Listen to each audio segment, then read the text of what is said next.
The sugya here that we studied yesterday on Daf Gimel and Aleph discusses the parsha of the Erva of Bito, which has two psukim in it, both of which prohibit the generations of one's daughter and classifies those generations as arayos, as Erva. However, in one pasuk, the Torah speaks about Ervas, Isha, Ubita. And there the Torah puts the emphasis on Isha. In the earlier pasuk, in the same parsha, the Torah leaves out the word Isha and speaks about the generations beyond the Bas, without mentioning the mother of this Bas, who is your wife. And therefore, the Gemara assumes that whereas the later parsha that says Ervas Ishtecha is referring to a daughter that's born in the framework of wedlock, the previous parsha is talking about Bito Me Anusasa, where the girl was born out of wedlock. So again, we're talking about Perek Yud Ches in Vayikra, the latter pasuk, which mentions Ervas Isha Ubita Lo Sagala, and then Bas Bino Bas Bita, whereas the earlier pasuk Yud in the same Perek Yud Ches, says Ervas Bas Bincho Bas Bitcha. Bas Bincho Bas Bitcha, no mention of Ishtecha. And the drasha that we learned here on the top of Daf Gimel Amud Aleph, in the name of Rabbi Yitzchak bar Avdimi, which you'll see 4 lines down from the top, assumes that if not for Gzeira Shava called Hina, if we were left our own druthers and we only had the second pasuk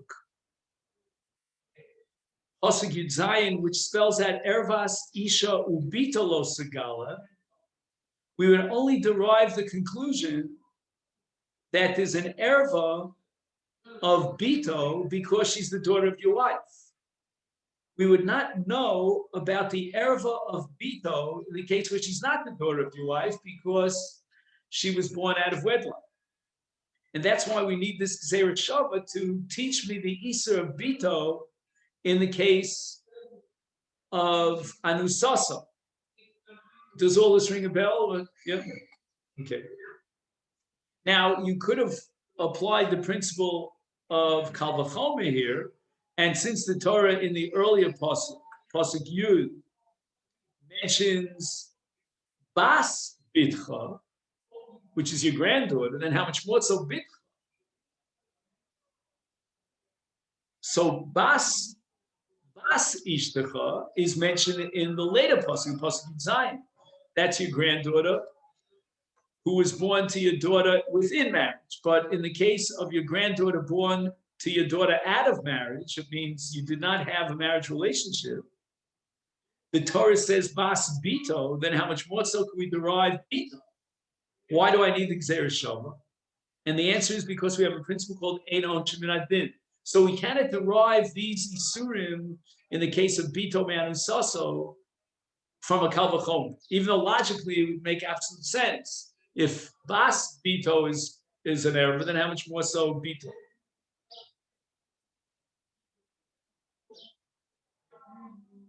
So the bottom line of this discussion is that if not for the drasha, the Gzeira Shava of Rav Yitzchak bar Avdimi, which is called Hena, we would not derive the Iser Erva in the case of Bito Me'anu Sasa.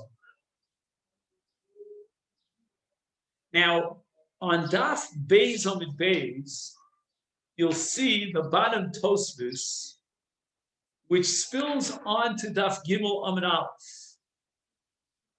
And what we want to focus on today is the part of Tosfos that's actually printed on Daf Gimel. Open up to Tosfos on Daf Gimel Amud Aleph, which again begins on Daf Beis Amud Beis. Start with the following. He says, let's count from the top. I'm assuming you have the same print as I do. 1, 2, 3, 4, 5, 6, 7. 7 lines down from the top of the Omer. And we're in the second word on that line. The first word is Ovid. And he says the following. Now, just by way of introduction, to appreciate this Tosfos, we have the following. When you read the Pasuk, and again, we're focusing our attention on Pasuk Yud Zayin, which says, Ervas Ishtecha Ubita. Just 1 second. Do we have the Chumash here? I think I saw it. You want to do me a favor and open up to Vayikra Yud Ches, Pasuk Yud Zayin. It's always good to see the Pasuk inside.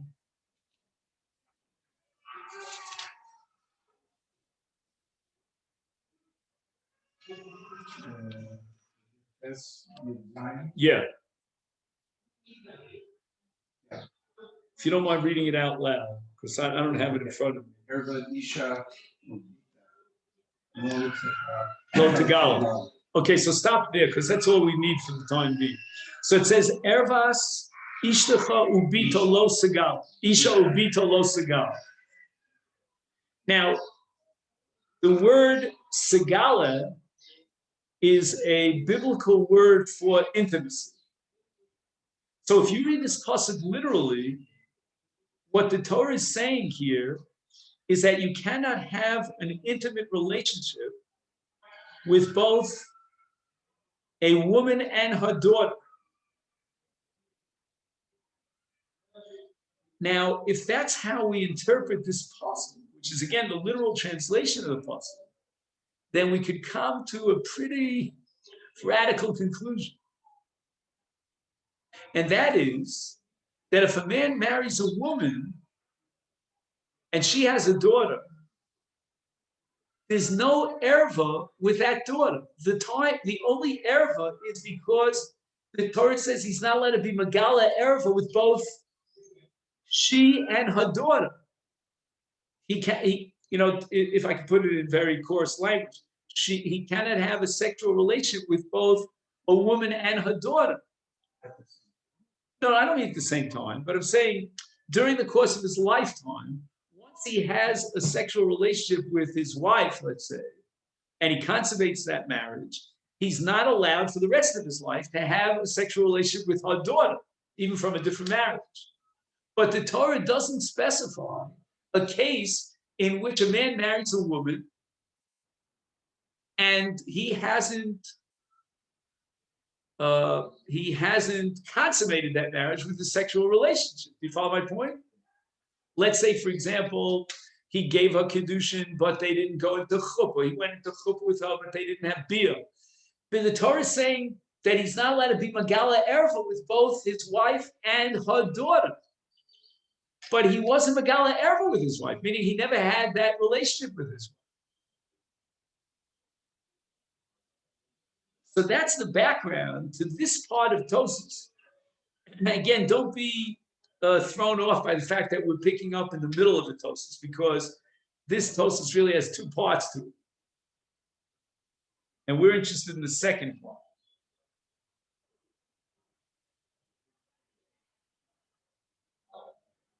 Okay, then? Second.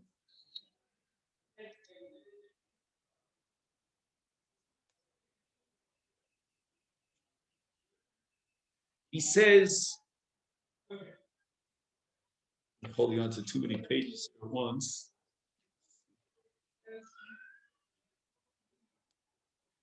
Ubas Ishto. You have the place? Ubas Ishto. So we're focusing now on the erva in Pasuk Yud Zayin that Jeff, you read out loud just now, namely the daughter of your wife.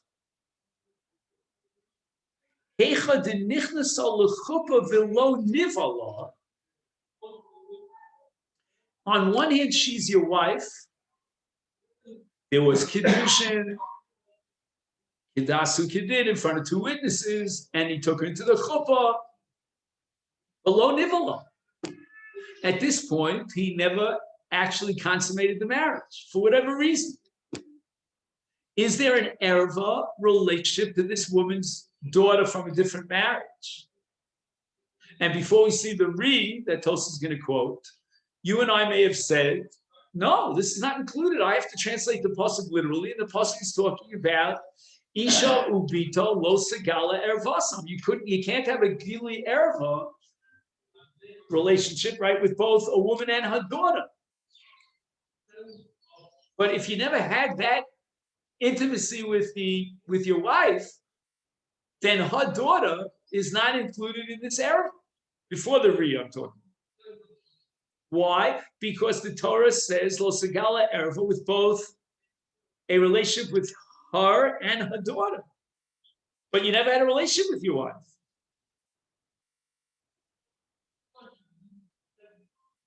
Nearly, the af, meaning even though he never had a relationship with this girl's mother, nevertheless, chayav al bita,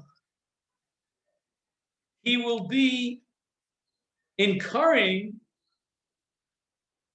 a capital punishment if he has a relationship with this woman's daughter, because she is the daughter of your wife. Now, she's your wife in the legal sense, although you never had an intimacy with her. So how do you fit that into the puzzle? The afal gav did. Now, after the dalid, you could add quotation marks. The ervas isha ubita lo segala, end of quote, ksiv, which you just read in the Chumash. Mashma, and the simple translation of the words is bia, meaning that he had bia with the mother, which was his wife. That's fine, it did. And now the Torah says that if he were to have a bia relationship with her daughter, then he'd be chayav misa, but only because he consummated the marriage with his wife. All this is part of the afal gav. The afal gav introduces like a question that Tosas is reflecting on himself. How could the Re say that even in a case of nichnas ola chuppah lo nivala, this is an iser erva of bas ishto, when the Torah itself says ervas isho bito lo segali, you can't have a gili erva, which means a sexual relation with both a woman and her daughter. So Tosas answers this svarahu.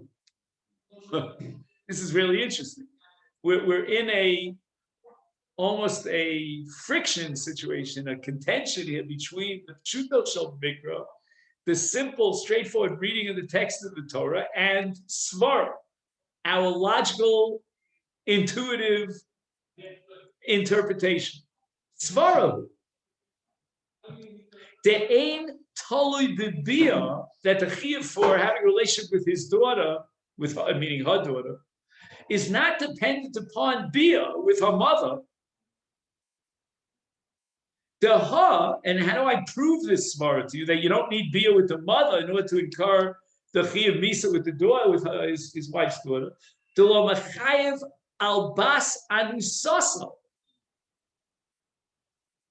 which means that at this point, before we have the Gzeir Shov of Hena of Yitzchak Barav Divi, we don't know that he's chayav for the daughter of a rape situation, right? A daughter and of wedlock. Alma,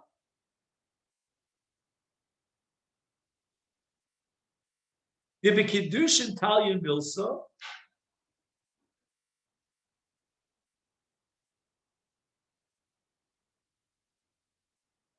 In other words, this is a very, methodological, this logic,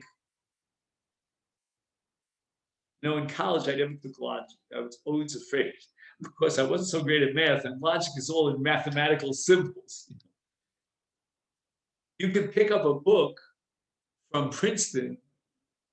I forgot the name of the book. It's on free will. And it's a book of logic that's hundreds of pages long. There's not one word in the book. It's all symbols. So watch the logic over here. Tosis wants to know what generates the erva of Bas Ishto. Is it the marriage relationship to this girl's mother, between you and this girl's mother?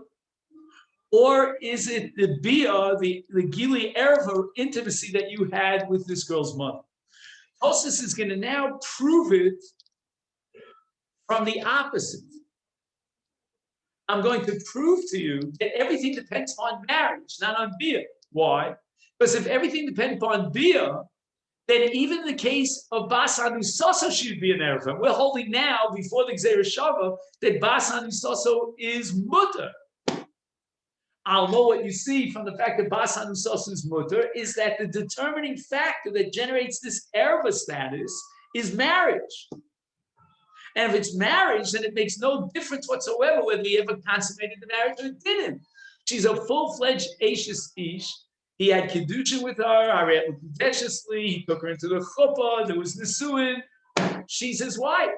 If she's his wife, then the erva, vis-a-vis this woman's daughter, his wife's daughter, kicks in.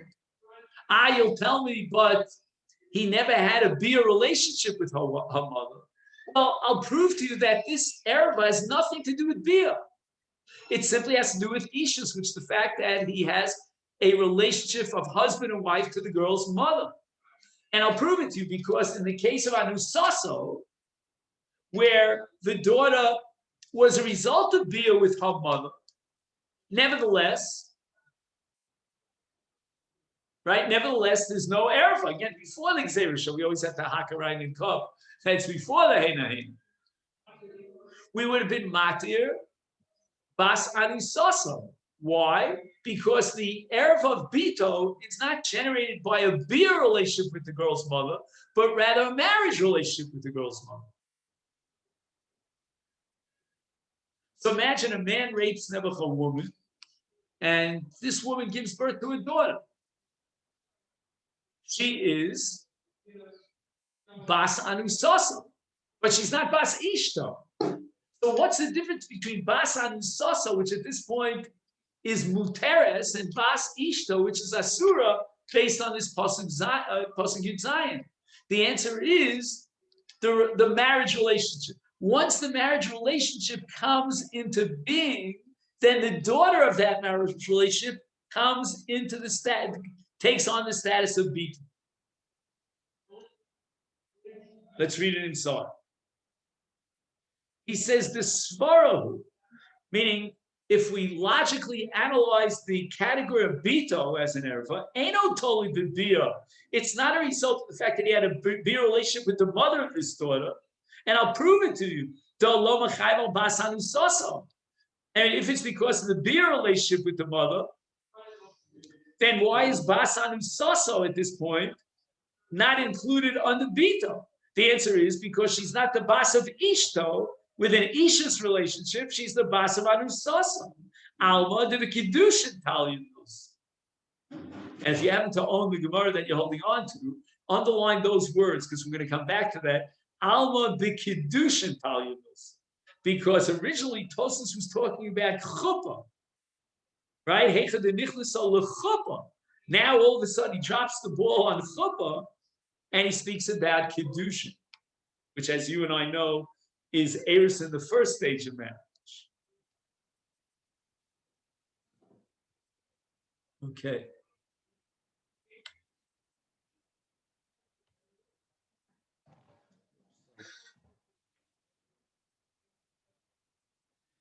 Now Tosfos sort of slugs himself up. and he's going to offer a counter argument, and he's going to reject it. He says, you know what? Maybe the Torah created this category of an erva called bito because of two things that happened.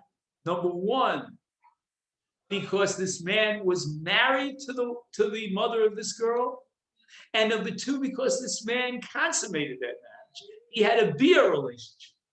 You'll ask me, but anusoso is something different. There was no marriage at all. But that element of anusoso, which means that the man had an intimacy with the mother, and now he's going to have an intimacy with her daughter, that element is alive and well. It's kicking, but it's not sufficient. So anusoso has one of two conditions, and bas ishto has two conditions. Check the rule. In the case of bas anusoso, it's the daughter of a woman, the mother of which he had an intimacy with. And in the case of ishto, not only did he have an intimacy, but they were legally married. He says, "V'ein tzvar aloma dipitravayim talya milsa." That he's only chayav for bas ishto if you have both. You have both ba'al ha'em, he had a bia with the mother, and number two, he was married to the mother. The reason why bas anusoso would be muteres is because you only have one of the two conditions. You have bia, but you don't have kiddushin. It was a rape situation. But in the case of ishto, you have both. It's an overlap of A plus B, meaning it was both kiddushin and bia. He says, "Ain't smara lomarki." You know, that's not logical. It's all dependent on kiddushin. V'hadlo machayev al bas anusoso. Moshe Pirush Bekunchis mishum di ervas isha bita ksiv. It says isha, and isha is mashma loshon ishus. Otherwise, it would have said aim ubas, but the very fact that it says isha means it's his wife. And we had a discussion about that yesterday. So now what I'd like you to do is turn to the Yalkut Bi'urim on page Yud Aleph.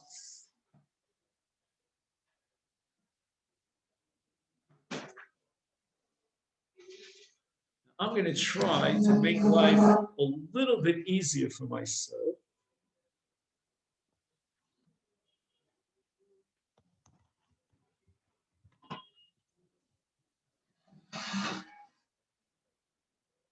See if I can do this. Okay. Sorry for the technical difficulties. Okay.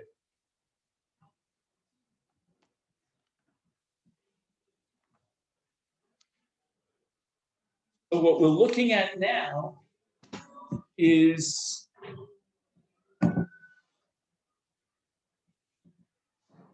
Yud Aleph on the left column. And the first major paragraph, let's say 15 lines, 10 lines down from the top. Osku atosus. Afen nichnesa ha'em lechupa, v'adayin lo nivalolo, mikol makom bito asura ol. V'afal kavdu mima shenemar ervas isha ubito lo segala, mashma lechora shedeseres abbas dafka al yedei bias ha'em, because he had bia both with her and now he's having bia with her daughter. Located. No, we have a svara against that. Why? Sharei mikach she bas anusoso muteres muchach de'ena isa toli bebia.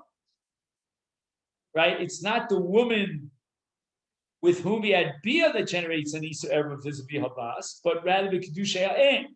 And anusoso doesn't have a marriage relationship. So that's what we saw in Tosfos.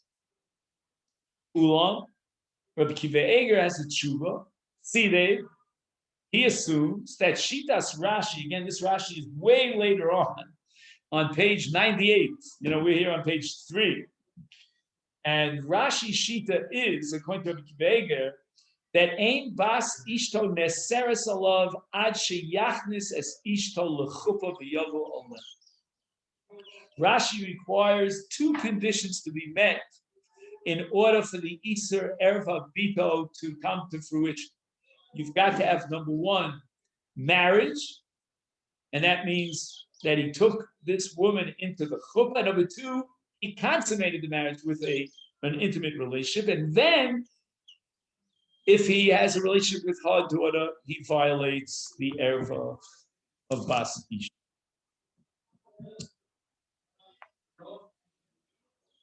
Now, on one level, you could just simply say, in the light of this Rabbi Kiva, that the machlokas between Rashi and Tosfos, in this case between the grandfather and the grandson, revolves around whether we're committed to pshuto shel mikra or to svara.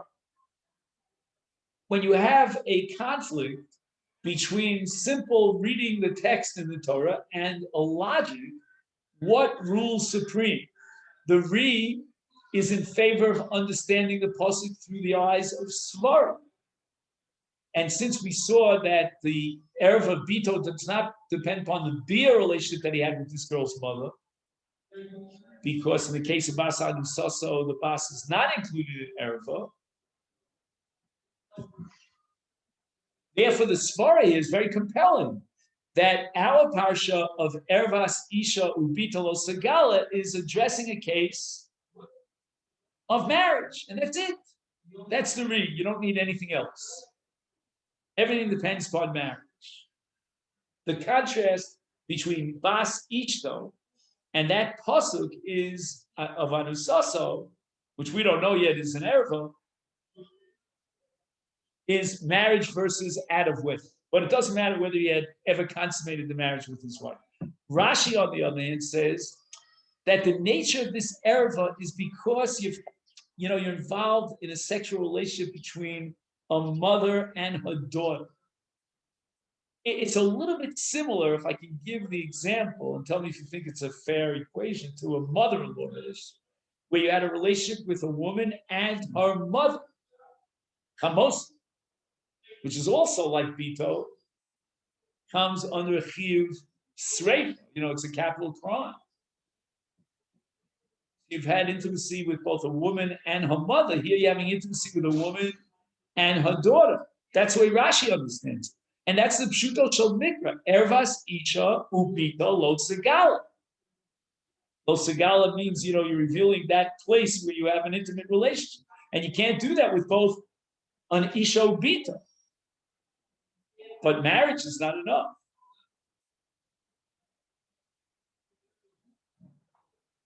I would even say it like this. I don't know if this helps anybody, but what is the Torah saying about Bito? Is the Torah saying that this is a relative of your wife? Like, for example, right, Achos Ishto. Why is Achos Ishto an Erev? The answer is because she's related to your wife. The relationship to your wife is what generates that Erev.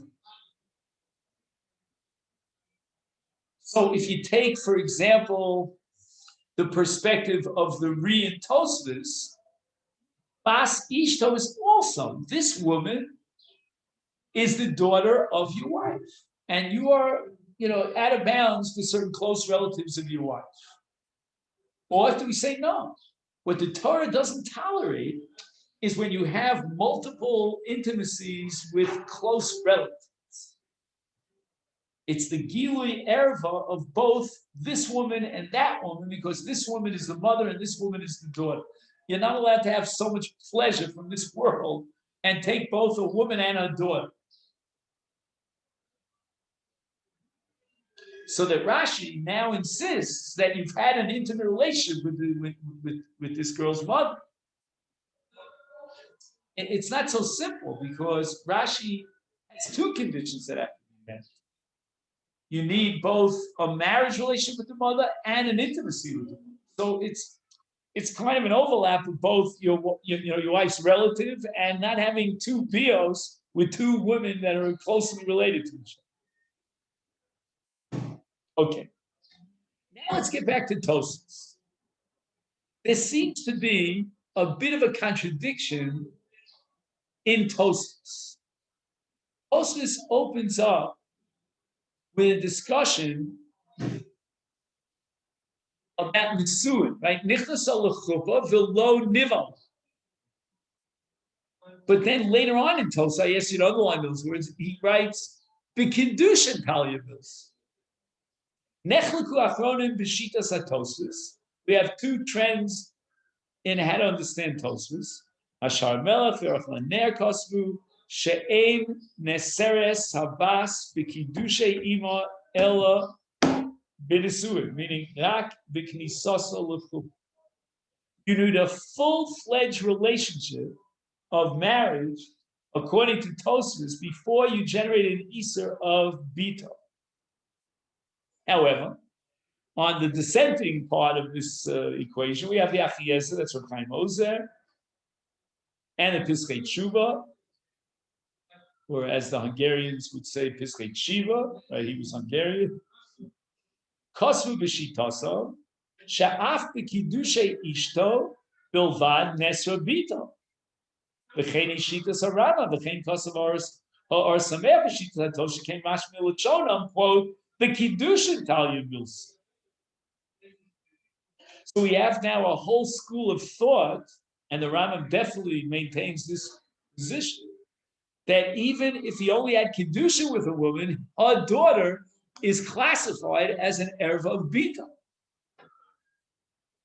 And Tosfos, in his last phrase, seems to indicate that, accepting the Rambam, because he says, the Kedushin Talyus. You don't need a full-fledged marriage of Nisuin. All you need is Kedushin. Because once a woman is Mikudeshes, she has the status of an Eishes Ish L'Chol Davar. Somebody has a relationship with her, it's adultery, it's misa. The Afshala Halon is a Tosfos later on, again in that Sugya Daf Tzadi Zayin. The Kosvu there, Tosfos right, She'af below Nivala, Oseres es Krovoseha Mishum Sheshe'er Ksiva.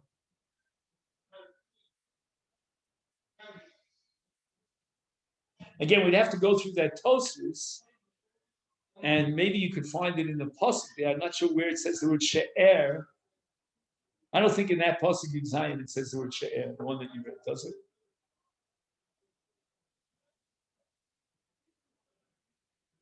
No, it's somewhere I think in that. Sha'ara. Oh, Sha'ara it says, in that very same pasuk. Yeah. Wonderful. So now I understand the kasha that the Or Samech is asking on himself. How can you tell me it's enough to do his kedushin? The pasuk says sha'ara, sha'ara she'er. She'er is a full-fledged marriage relationship. I'll give you an example.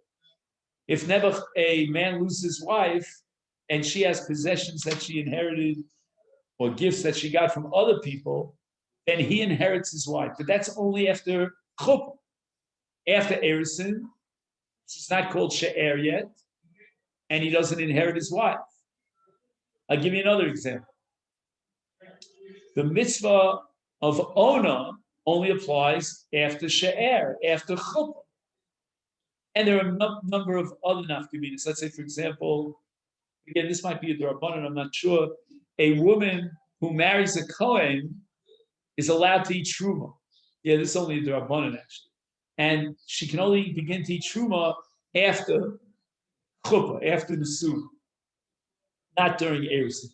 But that, I think, is a Gzeira Shema. We're afraid she might give some of the truma to her brothers who are not Kohanim.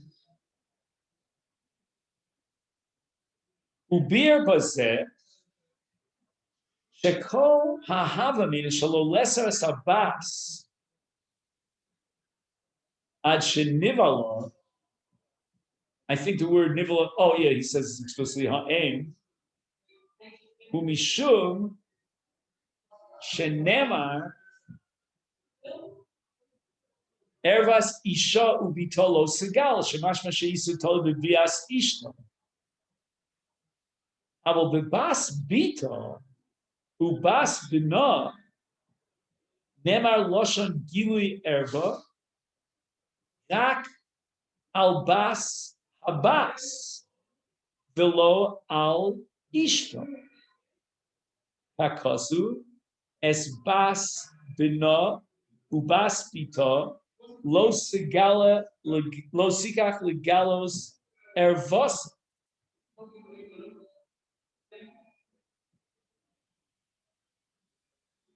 So this concept that he's being megala erva, both a woman and a daughter, does not repeat itself when it comes to the granddaughter. It just says lo sikach legalos ervas son, but not ervas em ubas. Uliolam yeshlumo mikava chomer she'im bas bita shel arusa asura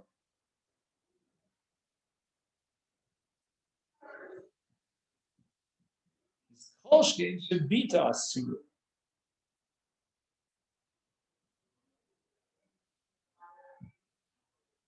Not exactly sure. It's not clear to me which is the havamina here, which is the maskana. It says again, the havamina that you need nivel law is because it says eras isho bitalo segala.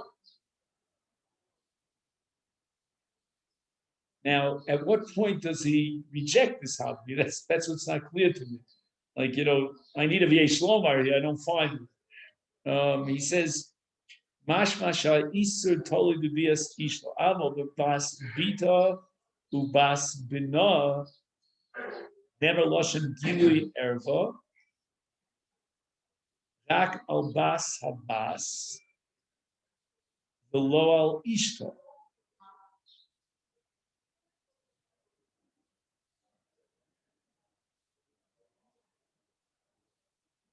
Bas bino bas bita lo sikach legalos erva so.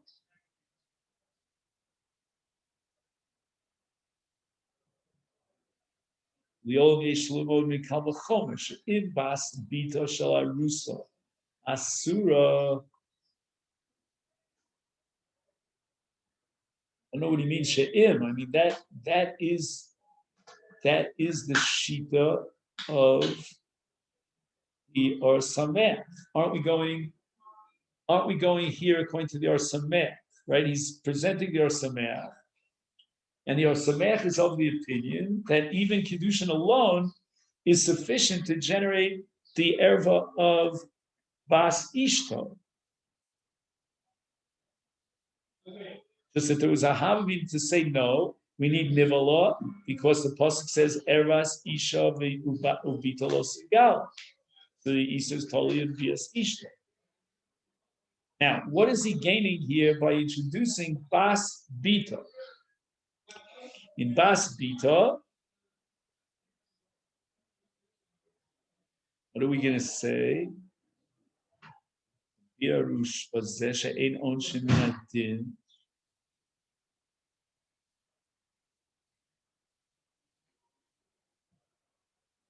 In other words, again, we're talking about a case of an arusa.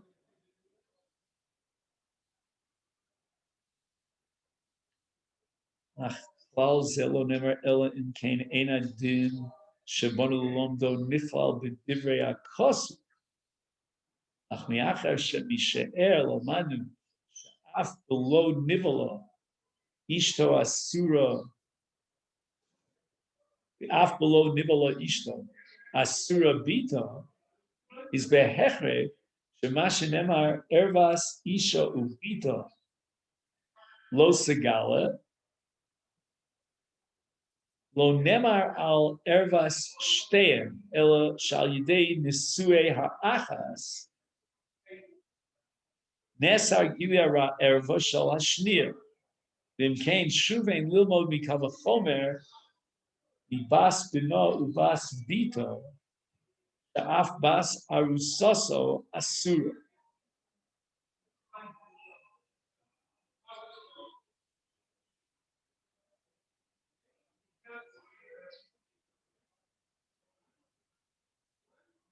Okay, it's not sinking in. Do you guys have it?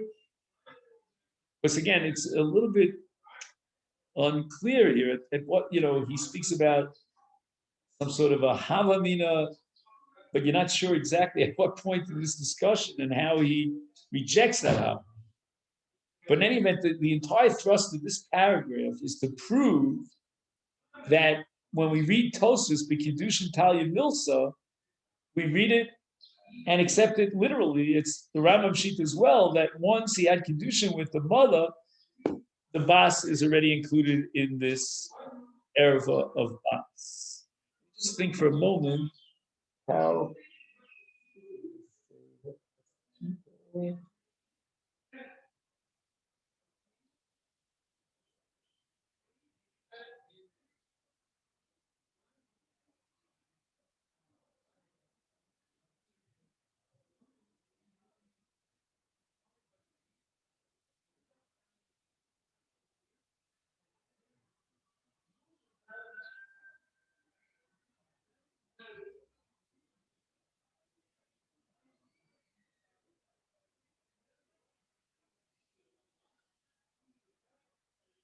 Kavachomer in Bas Bita Shel Harusa Asura.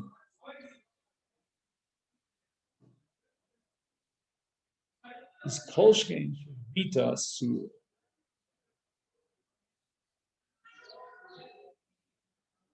Is this Pasuk Yud Zayin he's talking about, or he's going back to Pasuk Yud here?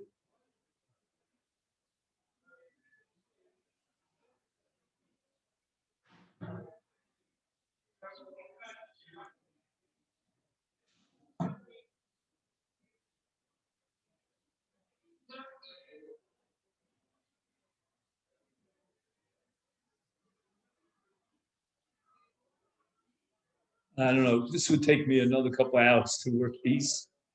It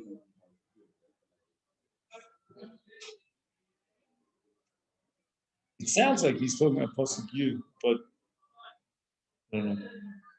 Okay, so look, we got a lot out of this. We still have more work to do. And now what I want to do is go back to Daf Gimel Amud Aleph.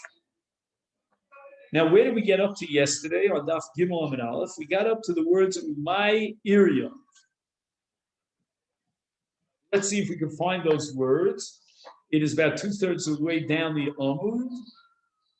And if you see, for example, Tosfos Dibur Maskil Da Omar, and you drop down about 8 lines or 6 lines down in that Tosfos, draw yourself a line across, you might find the first word in the line is Haya Ba'olamo. And then it says Umay Iri. We have it? Umay Iri?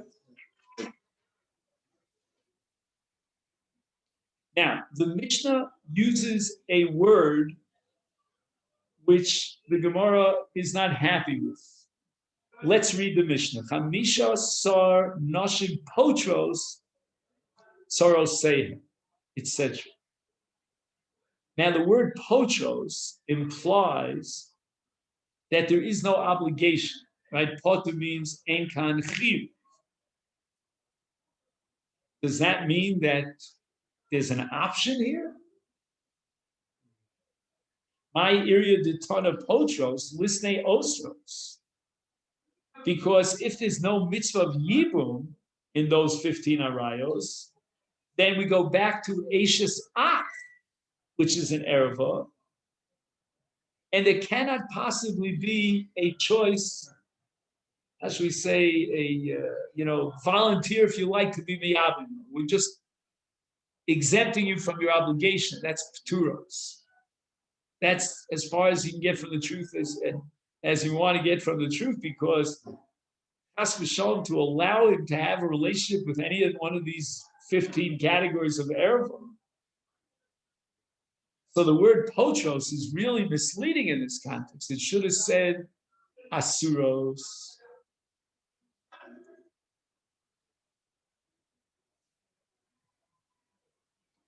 Now, what I'd like to do with you is, I wrote myself a note here. Oh. But I think, if I remember correctly, what I wrote myself a note is number Yudal. Okay. Yeah, I found my note. Hikshar Marome Sada. If you don't have this, then you can listen about that. There are notes on the page, and then there are more extensive notes that we photocopied from the Yalkut Be'ud. This is a short note on the page. And he quotes the Netziv. Says the Netziv, I don't get it. The Gemara is, so to speak, accusing the Mishnah of using a term that is misleading by saying potros, as if to say it's optional. He has no mitzvah of yibum, no obligation, but he'll make the decision if he wants to marry this woman and bring Zerah into the world to replace his late brother. Says the Rome Soda, I don't understand the Gemara's kash, harei pshita. When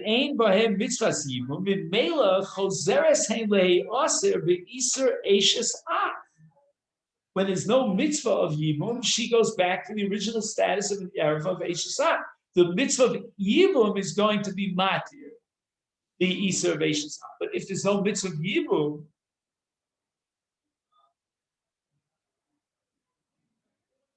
then for sure there's an Erev. So what are you telling me that the word Pturos is misleading?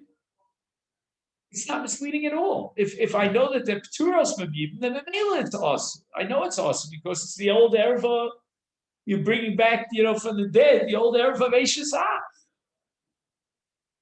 And the Netziv is so convinced of this logic that's so compelling in his mind that he has to reinterpret the Gemara's kash. El yesh lefarish is kushas haGemara b'ofen ach. Shebi loshon potros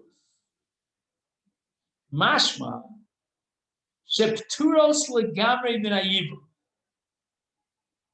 Okay. Varei haMishnah medaberes b'makom sheyeshnam achim nosafim. Holds a very sharp move. The word Pturos is a word, let's call it an adjective that describes her status. It doesn't say who eino chayav b'yibum. It says Pturos b'yibum. That's not true. She is caught in the net of yibum, and I'll prove it to you. Because the Mishnah is talking about Tsaras Tsara. Tsaras Tsara is only feasible when you have Ruvain, Shimon, and Levi. She's an erva to Ruvain, but not an erva to Levi in all the 15 cases. So the word Pturos, that's how the Netziv argues in this Gemara's kasha, is misleading. Because Pturos seems to indicate that she's not caught in the web, in the net of Yibum. She is caught in the net of Yibum.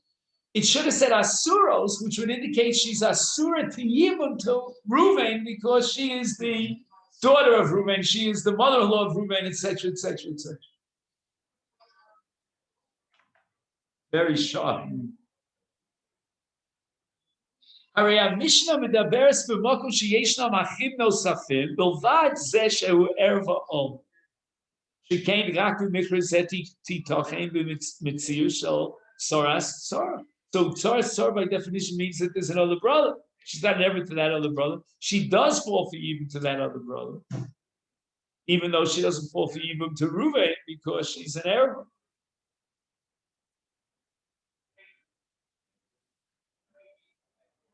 So therefore, since the Mishnah is talking about a case where there's another brother, is b'metzir in the Ofen Zeh, this metzir Einon Turos mi Yibum or mi Chalitza. They are indeed obligated in the mitzvah of Yibum because of the existence of the other brother, Levi we called him, and she cannot get married until she gets Chalitza.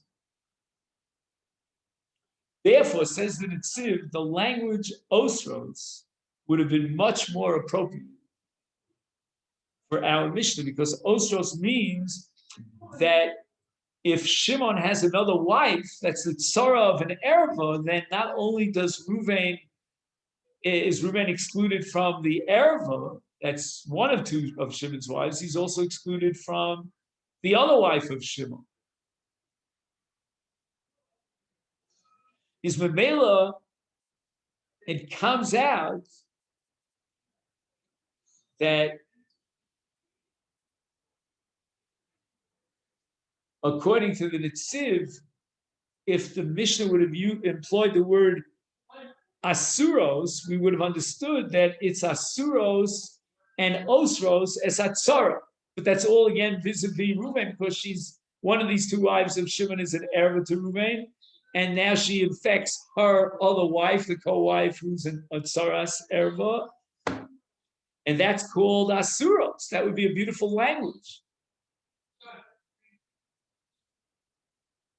Actually, I made a mistake. It doesn't say Asuros, it says Osros. Osros means that this wife of Shimon that falls for Yibum to Reuven, Osros, she generates an Eser on, we'll call her, not Leah, we'll call her Rivka, the other wife of Levi, of Shimon.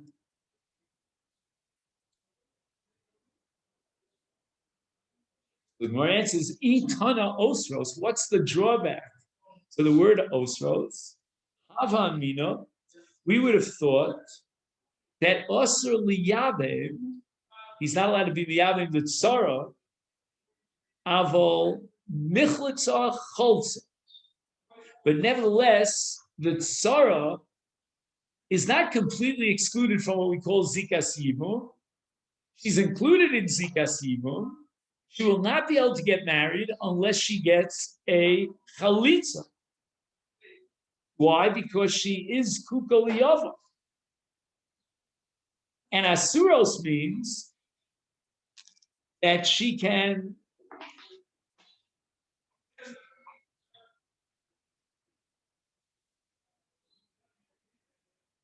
one second, that she can go free without evil. That there's an Isser Yibum, but the implication is that she would require Chalisa. A mashmalan, that's why the Mishnah uses the word pturos, and now the word pturos means both minayibum and minachalitza. If you had the word asuros, we would have inferred that it means asuros to the yavam and to his tzara, but nevertheless the tzara needs what? Needs chalitza. So it comes out that the language of the Mishnah was deliberately chosen, puros, to indicate that there's no zika at all between the tsaras erva and the yov. And here I want to learn with you os tesva. Now, what we saw before, the name of the Meromei Sada, I believe it's here in the Alkut Bi'urim, on page Yud Beis. You have page Yud Beis? No. All right, so we'll do that on Sunday, but the main thing is that we have the logic of the Netziv.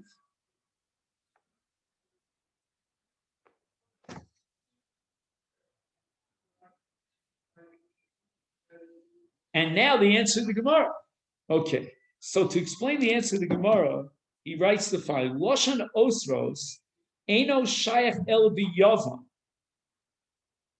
Arayim Ein Bo Mitzvah, Memela Choser Bo Li Iser Eshes Ach.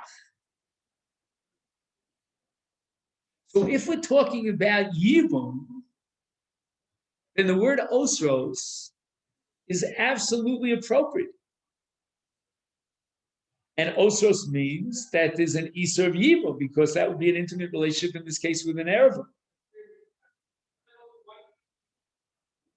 Aval Gavi Chalitza ain't Shum Iser.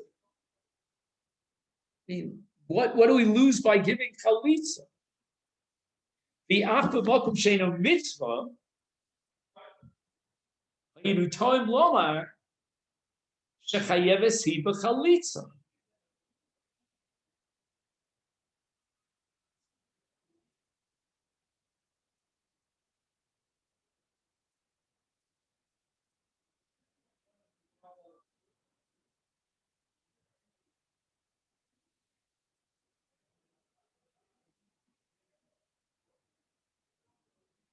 And I think when he says Chayeves hi b'chalitza, if I read this correctly, the he is referring to a tzara of an erva.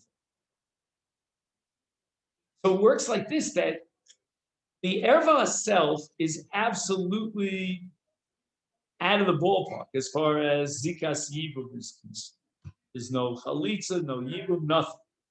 But as far as the tzara,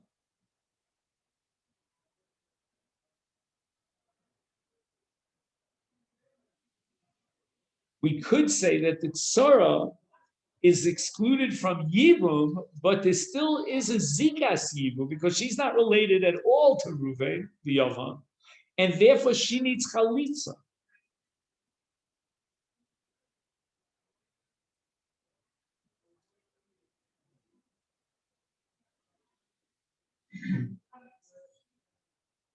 If I'm not mistaken, this touches on something that we learned in the name of the Kovetz Ha'oris of Rebbe Chanan. What is the nature of its Saras Erva? Does she have the status of the Erva, or it's a separate category? If it's a separate category, then we can understand that we could have mistakenly understood that the word osros,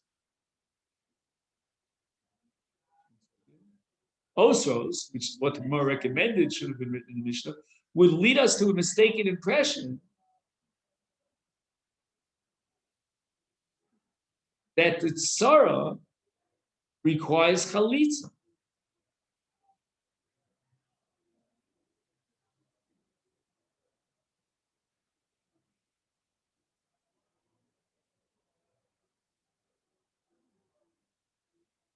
Hikshu b'tosis yishanim,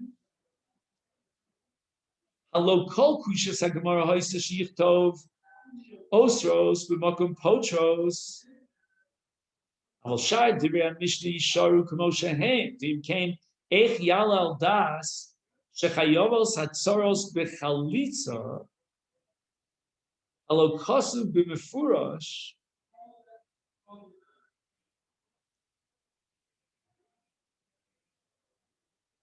Mina chalitza umina yibum.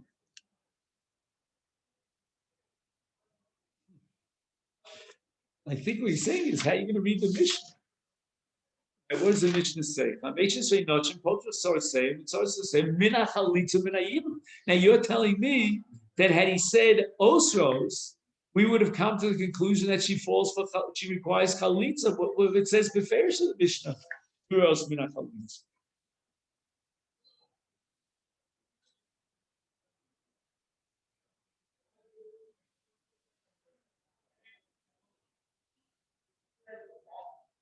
V'tirtu shebetchila haya poshut legamre la Gemara she'ein shaykh loshan isur bechalitza.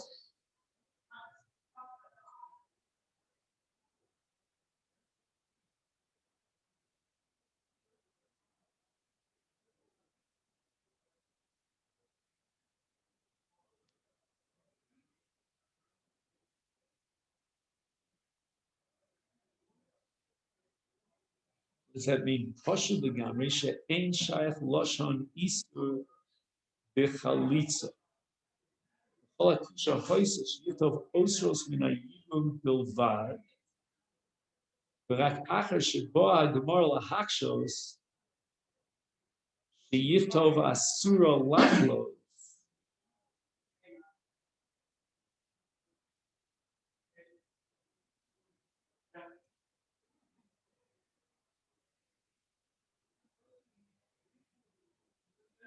I'll just want to read this one more time.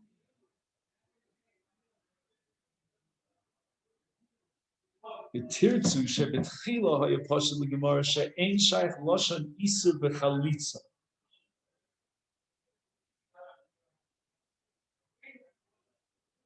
If I only understood what that meant. Shita legamara she'ein shaykh lashon isur bechalitza. Yeah, because chalitza, there's nothing usher about chalitza. You give chalitza to a woman, let's say she's a relative. So what? Fuss and schlep. I mean, nothing terrible happened. So you can't use the word isa when we're dealing with chalitza.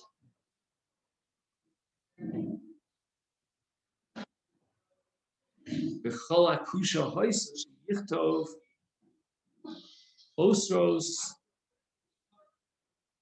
minayibum bilvad.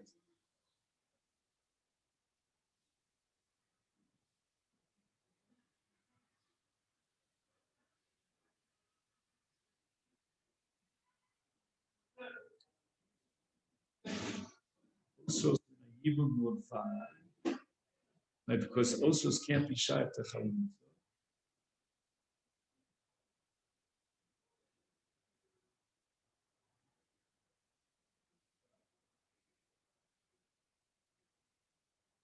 Osros.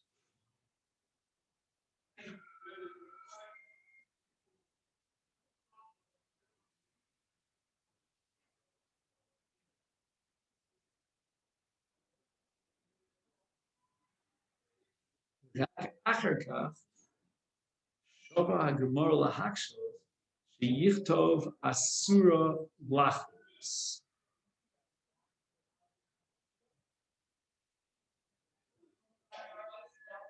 I don't know, the whole premise here is that the word asura doesn't make sense with regard to lachos, but he's saying that the Gemara is telling us that it could be that asura means asura lachos. And that's based on the next line in the Gemara. The lisne asura lachos.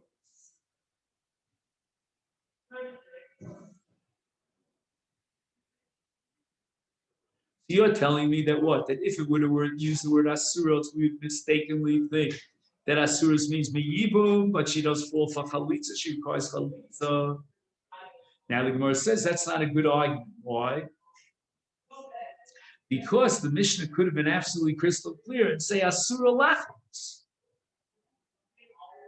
Don't make any mistake about it. It doesn't need chalitza, but asura lachos. So the Gemara asks, "My Ka'avid, what do you mean asura lachos? What Isur is violated here by giving chalitza?"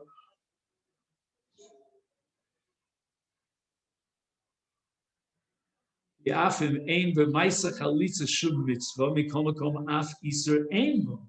Kevin sherotza mishnah lashmienu shein p'turitz af min chalitza huchacha ha-mishnah shados came b'loshen p'tur v'lo b'loshen Isur. All right, then we'll stop here. I mean, this last point we'll try to clarify again with Hashem on Yom Rishon. All right, so let me take this opportunity to wish everyone a great shot.